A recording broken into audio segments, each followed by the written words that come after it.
Coach's Corner, Cavs fans. Week 11 already, and that's hard to believe. And crazy 75 to 80 degree weather this week in practice. So that's really unusual. So thanks for joining me on the show today, and really want to make a shout out to all the fans that have come and watched us all year long. We've had great crowds following us to all the different places. Six away games this year, which was unusual. So really want to thank you guys for that. Recap. Well, let's back up here a little bit. So the regular season, first season is over, so to speak. 9-1 with one week where I guess we didn't play as well as we could against Minster, and hats off to them for winning that game. But that 9-1 got us a league championship, which we're really proud of, and congratulations, seniors, for winning the league. You know, it doesn't happen all the time, and it's hard to win this league. So really proud of you guys, and I'm proud of our team for stepping up and winning those big games. We had a lot of close games this year, and really in all the close games we came out on top. So congratulations, fellas, 9-1. That's our 19th MAC championship. So congratulations to all you guys that played on those MAC championship teams, and our 20th consecutive tournament appearance, which is the right now is the most consecutive by any other team in the state of Ohio. So we're really proud of that. So again, congratulations to all those guys that were part of those teams way back to I think 1996 maybe was when that started. So a quick recap of Delphos. We got off to a great start. Our special teams have been good all year, and Nate Rindler returned a punt for about 75 yards, took it to the house on our first touch of the ball. So we held them. I think they got a first down on the second play, but then we had to stop them 3 plays, and Nate took one up the sideline and got everybody excited. So we got off to a great start. The defense played well. They had a really good running back that was a little bit banged up, but we held him in check. And early they did make some decent passes, but eventually we corralled them, and eventually we had 6-7 sacks on the night. So eventually we stopped them. Offensively, we were really pretty efficient most of the night. We did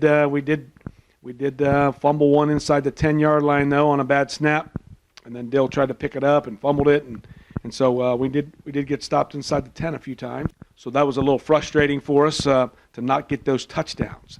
But overall, a good win for us, and certainly capped off the season with a MAC championship. Not relatively speaking, we are really healthy. Adam Waite has mono. He's one of our senior offensive linemen, backup offensive linemen, and so hopefully he gets better shortly. But other than that, we have 73 players, and 72 of them are in pads right now. So that's really unusual. Looking ahead now to the preview of Brookville, who we played last year in the regional championship. They were undefeated last year and a really good physical team. I think, to be honest with you, I think that's probably the best team we played in the tournament last year. So I feel like they could have maybe won it if they would have gotten past us. A very different team this year. The schemes are the same, and the offense and defense is the same, but all new players with the exception of 2 starters. But they do have a really good running back. His name is Waylon. I think it's Waylon Wallen. Let's see, what's his name there? Bailey Wallen, 1,600 yards. And so we're putting our main focus on him defensively because we've got to stop him. And if we can do that, I think we can keep him in check defensively. But offensively, they're old Versailles style, too tight, full house.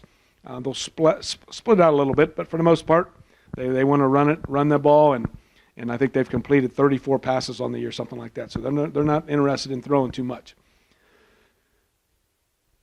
Offensively, they run a 4-man front, a 4-3 defense, which is good because we've seen 3 or 4 of those the last half of the season. So things that we've seen, we feel like we're playing pretty well on offense.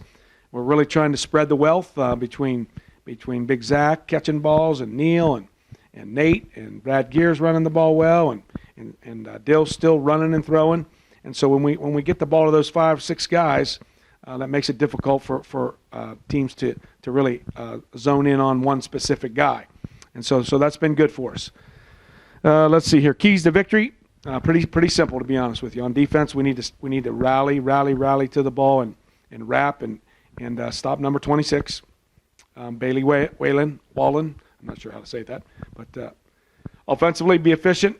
We have not turned the ball over very much this year, so if we can continue that, and certainly our kicking game has been good for most of the year, and if we can continue that, we have a good shot at competing and winning this ball game.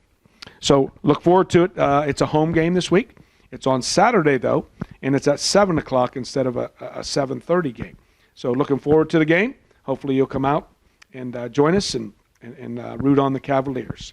Another quick shout-out there to all of our parents of our players, especially the senior parents who take on so much with the meals and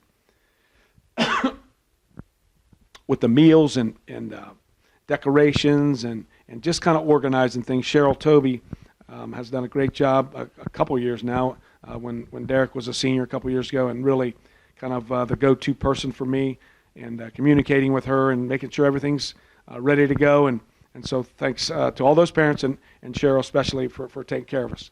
So 7 o'clock Saturday night, Cavalier Stadium versus the Brookville Blue Devils. Go Cavs.